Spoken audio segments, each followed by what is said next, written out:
नमस्कार मित्रांनो, ठरलं तर मग या मालिकेच्या 21 जानेवारीच्या भागात आपल्याला पाहायला मिळणार आहे. अर्जुन आणि सायली आता सुमनला शोधण्यासाठी आलेले असतात. त्यावेळी आता सुमनसुद्धा तिथेच असते आणि अर्जुन सायली हे दोघेही तिला शोधत असतात, परंतु त्या दोघांनाही ते दिसत नाही. तर आता सायली अर्जुनला म्हणत असते, इथे काहीच नाही आहे, आपण चुकीच्या ठिकाणी आलो आहे का? आणि नेमकं त्यावेळी आता सुमनला हे दोघेही दिसतात, परंतु सुमनच्या तोंडात कोंबलेलं असतं, त्यामुळे तिचा काही आवाज बाहेर येऊ शकत नसतो. तर सायली म्हणत असते, आपण पलीकडच्या गल्लीत बघायचं का? परंतु सुमन मात्र मोठमोठ्याने ओरडण्याचा प्रयत्न करत असते, परंतु तिचा आवाज काही येतच नसतो. तर सुमन आता पटकन काहीतरी आवाज करते, तर अर्जुनच्या लक्षात येतं आणि अर्जुन आता लगेच तो दरवाजा उघडतो, तर आतमध्ये सुमनला बांधून ठेवलेलं असतं. तुम्हाला हा भाग कसा वाटला ते कॉमेंट करून नक्की सांगा.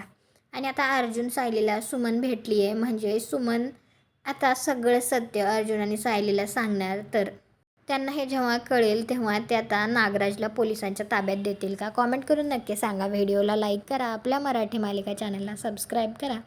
भेटू पुढील भागात.